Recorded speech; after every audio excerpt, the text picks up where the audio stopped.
आपण बनवणार आहे जर सुकटाची चटणी. कढईमध्ये मी कांदा टाकून घेतलेला बघा, 2 कांदे कट करून घेतलेले होते मस्त. आणि नंतर आपण टमाटर टाकून घेतलेलं आहे बघा. आणि सगळं टाकल्याच्यानंतर आपण छान मस्त मिक्स करून घेऊया. आपण बनवणार आहे सुकटाची चटणी, एकदम मस्त चटपटीची सुकटाची चटणी. तोंडाला चव येणारी सुकटाची चटणी एकच नंबर असते बघा. बघा अशी मस्त सुकटाची चटणी अशी बघा, सुकट बघा असं मस्त भाजून घेतलेले छान आहे बघा. मस्त असं सुकट आहे बघा. आपण ते धुवून घेऊया सुकट. बघा कांदा छान असा आपण परतून घेऊया. कांदा टमाटर मस्त तेलामध्ये.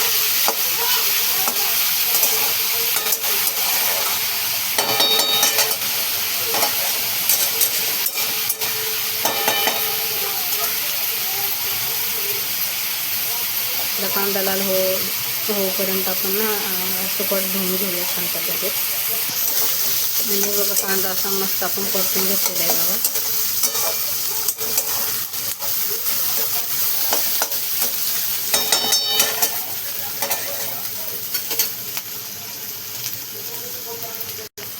चला इथं ना मी थोडंसं मीठ टाकून घेतले, म्हणजे मिठाने पण कांदा लगेच ब्राऊन होते आपला. त्यामुळे मी असं मीठ टाकून घेतलेलं आहे. मिठाने पटकन असा ब्राऊन होते कलर. एकदम कांदा छान असा मऊ होते लगेच. त्यामुळे तर इथं मीठ टाकून घेतलेलं आहे बघा.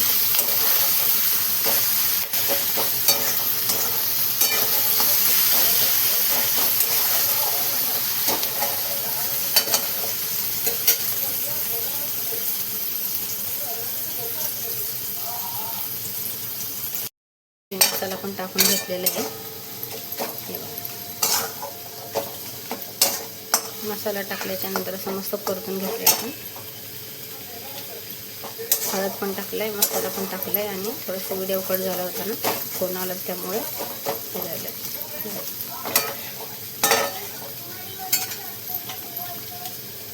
चला मी असं सुकट धुतलेले बघा, आता ह्याच्यामध्ये टाकून घेऊया आपण.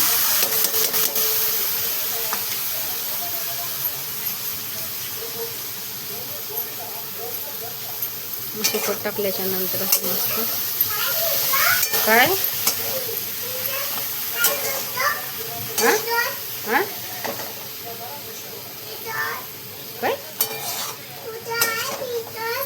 हां मी बघा असं मस्त बाय. हां सुकटाची चटणी बघा आपली छान असं परतून घेतलेलं आहे. आणि बघा किती मस्त अशी सुकटाची चटणी आपली झालेली आहे. हे बघा किती भारी आहे.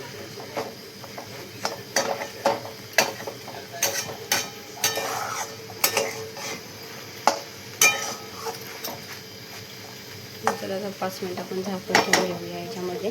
म्हणजे आपली चटणी पण मस्त वाफ पण बसेल आणि चटणी पण आपली होईल. चला 2 मिनिटांनी बघूया आपण. आणि बघा इथं मी झाकण ठेवून घेतलेलं, तर आपण झाकण काढूया आणि बघू आपली चटणी. किती मस्त अशी आपली चटणी झालेली आहे बघा, किती तर भारी. हां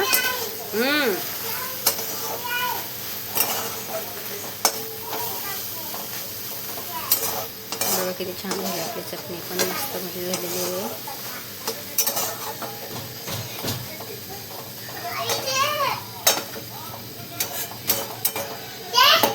काय कशी वाटली आपली सुकटाची चटणी साधीशी मोकल नक्की कमेंटमध्ये सांगा.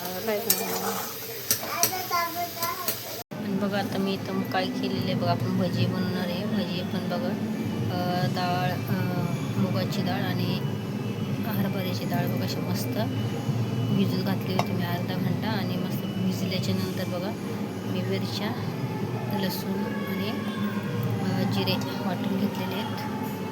आणि बघा अशी मस्त मी कोबी कट करून घेतलेली बघा. आणि वय तशी मी कोबी टाकून घेते.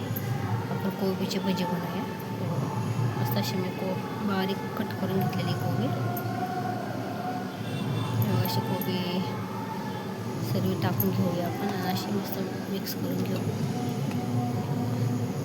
कोबी टाकल्याच्या नंतर बघा आपण थोडंसं असं मीठ टाकून घेऊ.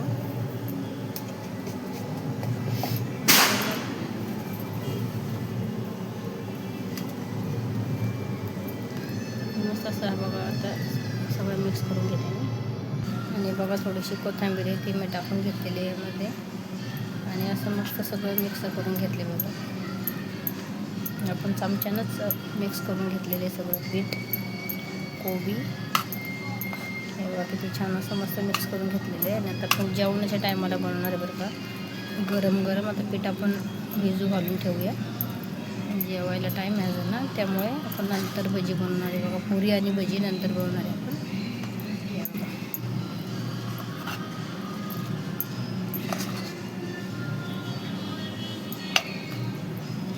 चला नंतर बघूया आपण भजी.